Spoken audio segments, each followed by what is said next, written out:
সুপ্রভাত বন্ধুরা, কেমন আছো? আশা করছি ভালো আছো। সুস্মিতার নতুন ব্লগে সকল বন্ধুকে স্বাগত জানাই। চলে এলাম নতুন দিনে নতুন একটা ব্লগ নিয়ে। শুরুতে জানাই বড়দের প্রণাম, ছোটদের শুভেচ্ছা ও ভালোবাসা। সকাল সকাল ঘুম থেকে উঠে তাতাই ব্রাশ করে পড়তে বেরিয়ে যাচ্ছে, আর এদিকে তোমাদের দাদাভাই কল থেকে জল ধরে বাড়ি আসছে, আর আমি ওদিকে বাড়ির ভিতরে আশিপাশি সমস্ত কাজকর্মগুলো সেরে নিচ্ছি। শীতের বেলা, দেখতে দেখতে বেলা কোথা দিয়ে এমনিই চলে যাচ্ছে। তারপরে তোমাদের দাদাভাই জল ধরে চলে এলো বিছানা গুছাতে। কার্তিক মাস শেষের পথে তো এমন ঠান্ডাটা বেশ চেপে পড়েছে না, মানে শরীরটা যেন খুব একটা ভালো নয়। গলা ব্যথা, মাথা ভারে আছে, খুসখুস করছে গলাটা। কাজকর্ম সেরে নিয়ে চলে এলাম একেবারে রান্নাঘরে। তো এখন বাজে বেলা 9টা। তো দেখো তাতাইও টিউশন থেকে চলে এসছে, আর ভাত রান্নাটা আগে করে নিয়েছিলাম। তো মাছ ভাজা দিয়ে তাতাইকে ভাত দিয়েছি খেতে। আর এদিকে তোমাদের দাদাভাই বাজারে গিয়েছিল, আজকের বুধবার, তো আমাদের এখানে হাট বসে। তো দেখো সবজি নিয়ে এসছে।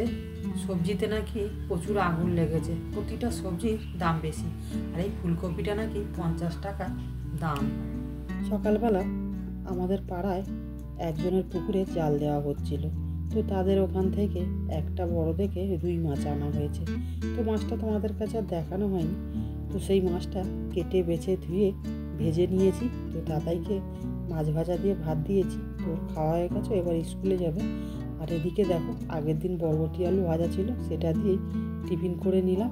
নিয়ে তারপরে যে ফুলকপি আলুটা কেটে নিয়েছি, আর মাছটা তো আগে ভেজেই নিয়েছি। আর এখানে দেখো নোটে শাক, শিম, আলু, বেগুন সব কেটে রেডি করে নিয়েছি।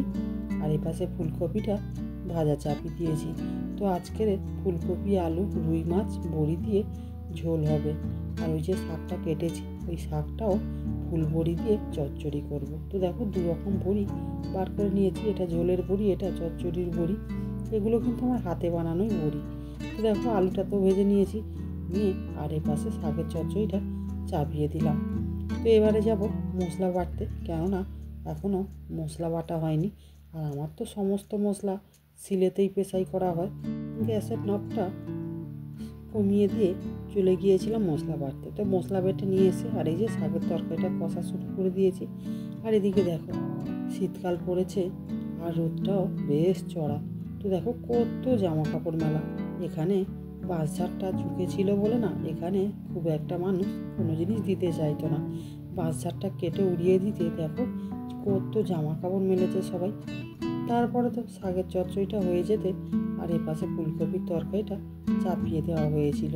তো দেখো তরকারিটা তো এখন ফুটছে। ফুলকপি আলুটা সিদ্ধ হয়ে গেলে তারপরে ভাজা মাছটা তুলে দেব। আজকের ফুলকপি না একটু বড় বড় করে কেটেছি, কেন জানো তো?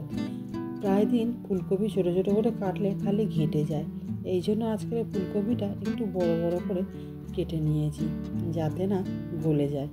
তো দেখো আর একটু বাকি আছে সিদ্ধ হতে, তো এই জন্য মাছ ভাজাটা তুলে দিলাম।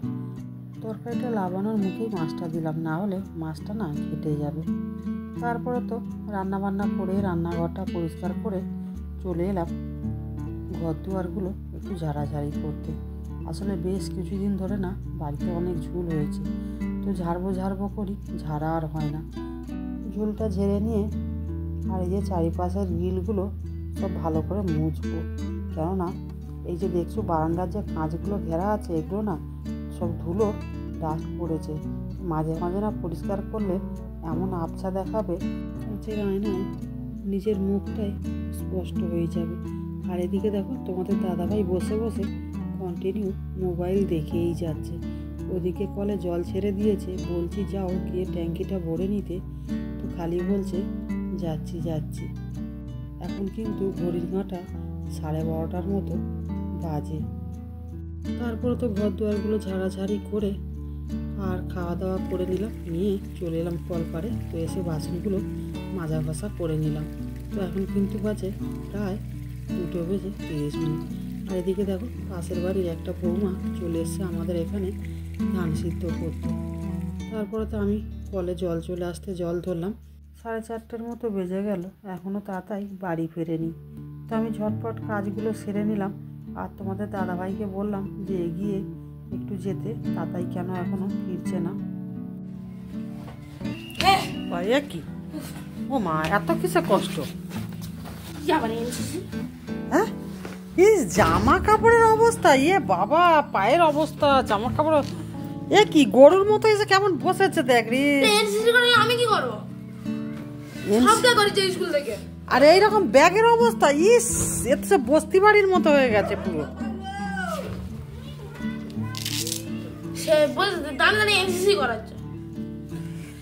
ব্যাগের অবস্থা নেই, বইয়ের অবস্থা, কাপড় পরে দাঁড়া দাঁড় করিয়া মেজার সামনে তিনটে দাদাকে ড্রাম বাজিয়ে স্বাগত করে আনি।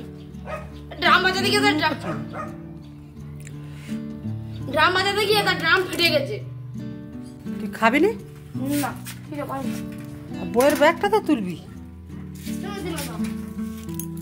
4টার সময় ছাড়বে, 4:30টার সময় ছেড়ে দে। ও ওই জন্য খাওয়া দাওয়া বন্ধ করে আগে খেলতে চলে যাচ্ছিস? না এসে খিদে পাইনি, আমার মুড়ে খাইছি। সন্ধ্যের আগে চলে আসবি, 5টা বাজে বেকার খেলতে যাচ্ছিস। আবার জামা প্যান্ট নোংরা করবি আর আবার সাবান দিয়ে হাত পা ধোয়াবো তোকে। চলে এলাম একেবারে রাতে। তো দেখো বন্ধুরা, খাওয়া দাওয়া তো হয়ে গেছে। তো তাতাই আর তোমাদের দাদাভাই শুয়ে পড়েছে। তো আমি এবারে 10 পাক হেঁটে এসে তারপরে ঘুমাবো। তো বন্ধুরা, ভিডিওটা আজ এই পর্যন্তই থাক। ভিডিওটা যদি ভালো লেগে থাকে like, comment, share and subscribe করতে ভুলো না। তো এখনের মতো রাখি, সবাই ভালো থেকো, সুস্থ থেকো। দেখা হবে আর একটা নতুন ভিডিওতে। তো গুড নাইট, টাটা।